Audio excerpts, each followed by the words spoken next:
Prashant Pitroda ji, Surendra Sharma, Member of Parliament,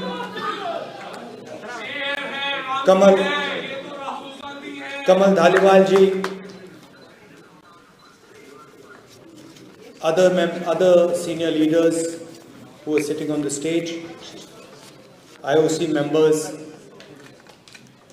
brothers and sisters. I can also see some children. So all of you, I'd like to welcome all of you and thank you for coming here today. I believe there are also some people who've not been able to come because the hall is full. So I was asking where do the Indian weddings happen over here? In such a small hall.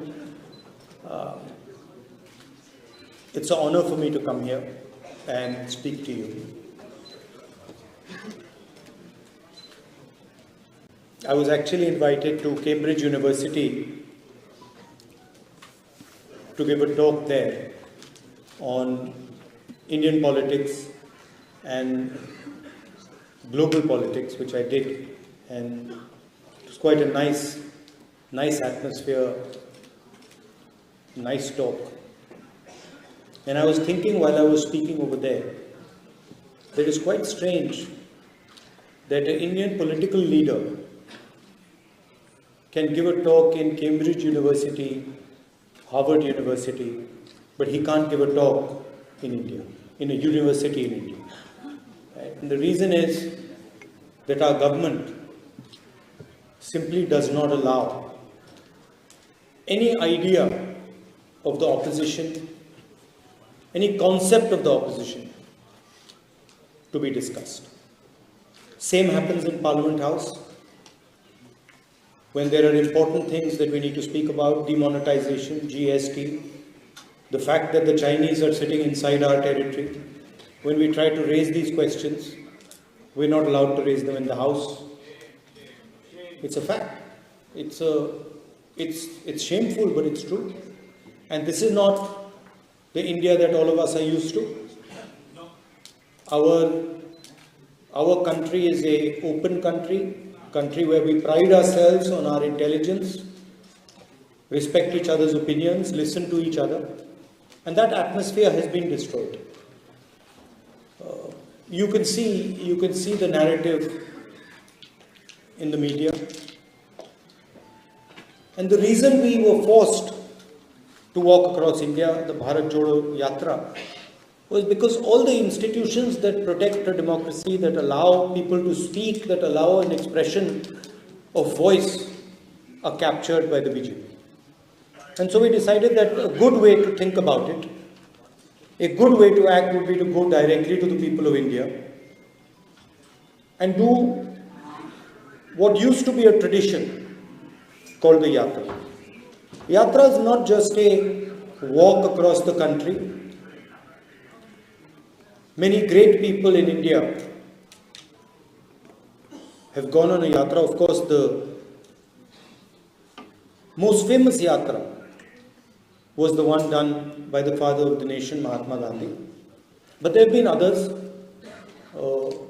Vivekananda ji apparently walked across the country. My Sikh friends here, Guru Nanak ji walked across the country.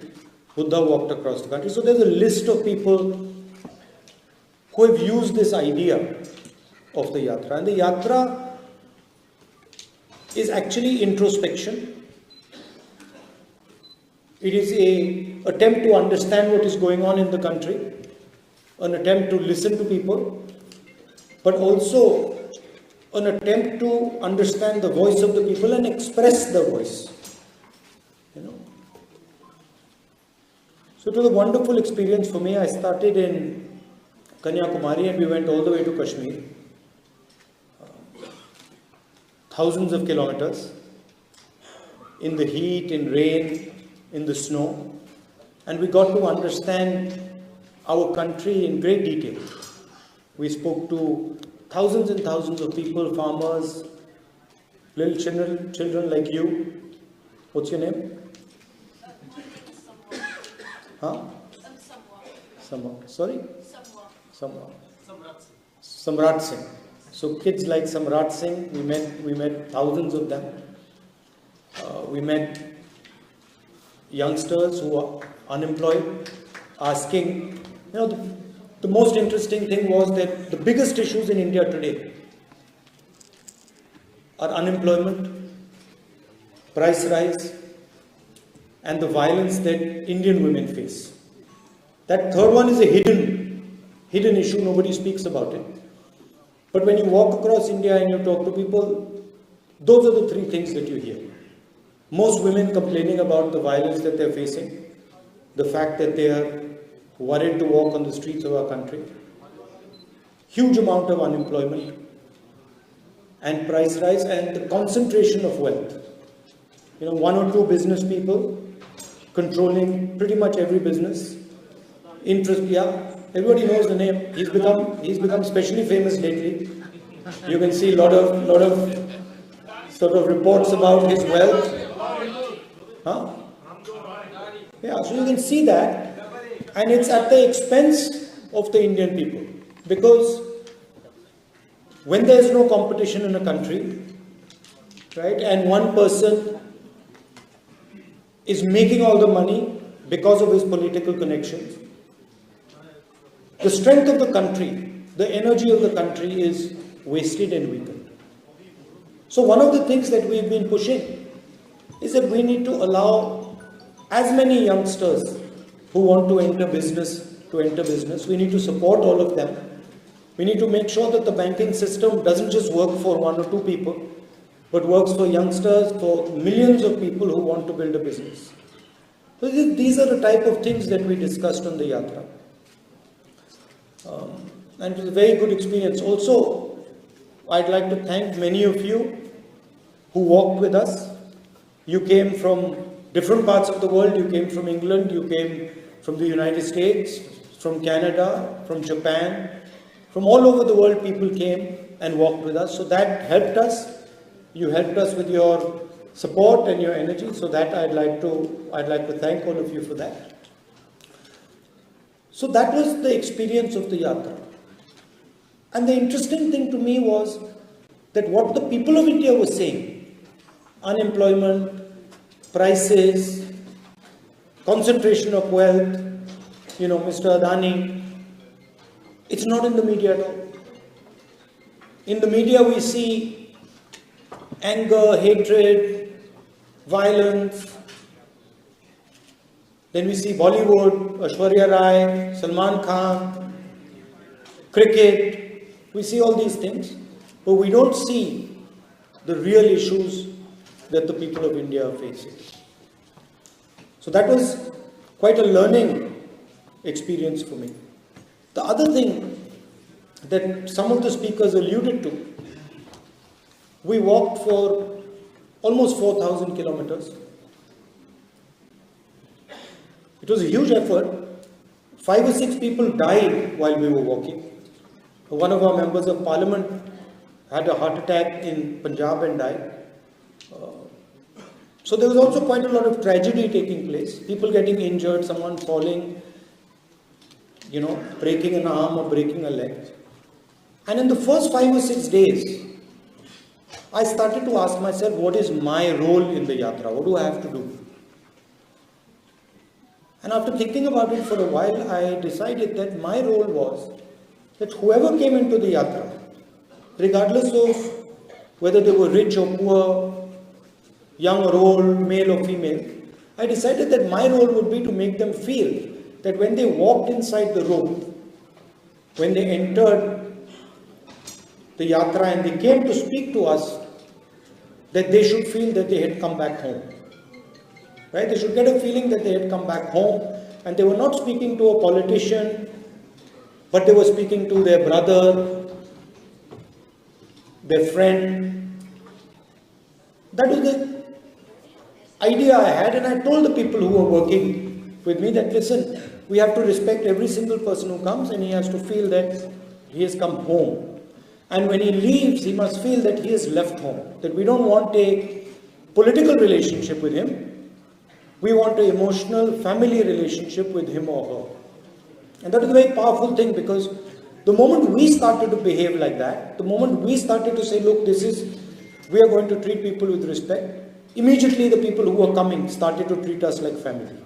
And you must have seen some of the pictures where it was as if we were meeting our family members. People hugging us, people telling us very emotional things. That was also a very powerful thing in the yatra. And the other thing I noticed was that throughout this walk, people of all religions came, all castes came, all languages came, but there was no anger, no hatred, no violence, no disrespect.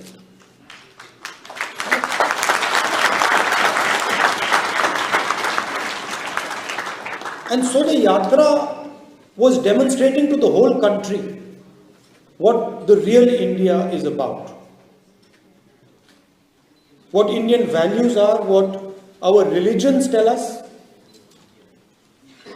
what our different languages tell us, what our different cultures tell us, that we are one country with many, many different ideas, and we have the capability of living together harmoniously, without hatred, without anger, without disrespect. And it's when we do that we are successful. Right? That was the message of the yatra. And of course, on the other side, we have an ideology of hatred and violence, disrespectful ideology that attacks people because of their ideas. And you must have noticed one thing, and this isn't the nature of the BJP and the RSS. If you noticed a statement of the foreign minister,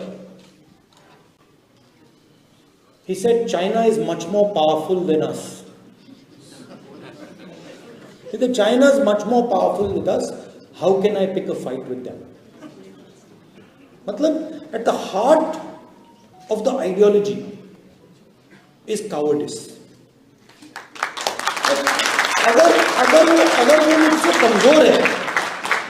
अगर वो मुझसे कमजोर है तो मैं अपने 5-10 मित्रों के साथ उसको पीट दूंगा,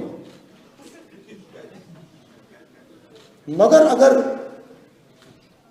वो आरएसएस वालों से तगड़ा है तो भी भाग जाते हैं। और सावरकर ने अपनी किताब में लिखा है, अगर आपने पढ़ी हो, उनकी किताब है, उसमें लिखा कि एक दिन उन्होंने और उनके 5-6 मित्रों ने एक मुसलमान व्यक्ति को पीटा और उस दिन उनको बहुत खुशी हुई। तो देखिए, अगर 5 लोग एक आदमी को पीटते हैं और फिर उनमें से किसी एक व्यक्ति को बड़ी खुशी हो रही है, वो कायरता ही है। अगर लड़ना ही है तो एक व्यक्ति से जाके अकेले लड़ लो, मगर नहीं, 5-10 लोग सावरकर जी के साथ एक व्यक्ति को पीटते हैं। तो इनकी आइडियोलॉजी में यह भी है, if someone is stronger, and the foreign minister of the country is saying it, you imagine he is saying China is stronger than us, so we can't fight with them. Acha, the British was stronger than us, so then we shouldn't not have fought with them.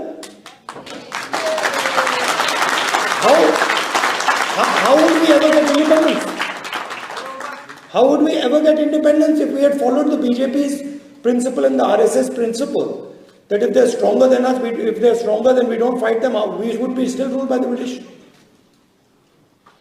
Right? So at the heart of their idea is cowardice. And that's the lesson for everybody, and including the people in India. As you said, डरो मत, डरने की कोई जरूरत नहीं इनसे. There's nothing to be scared of. And in fact, the way I look at it, the more they attack me, the better that is for me. Because the more I understand, the more I learn. Right? So this is a fight between courage and cowardice. It's a fight between respect and disrespect.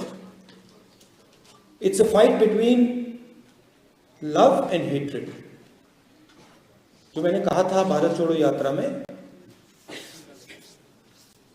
नफरत के बाजार में हम मोहब्बत की दुकान खोलने आए हैं.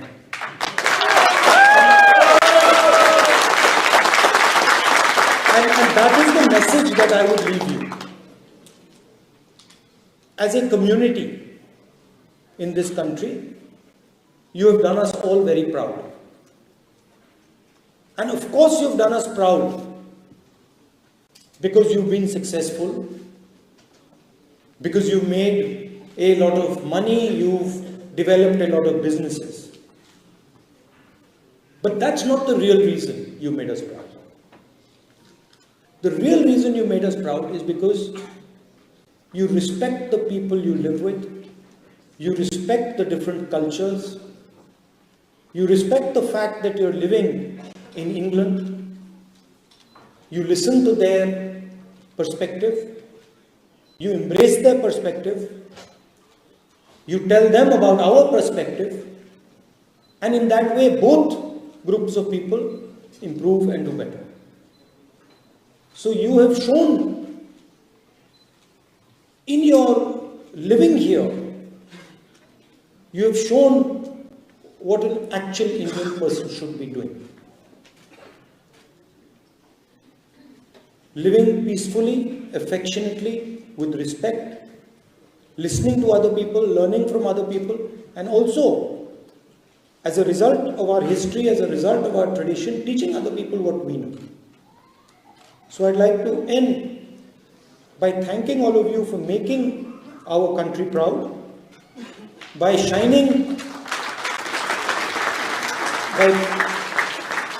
being a shining example of what it means to be Indian, of being respectful, of being loving and affectionate to everybody around. Thank you very much. Jai Hind.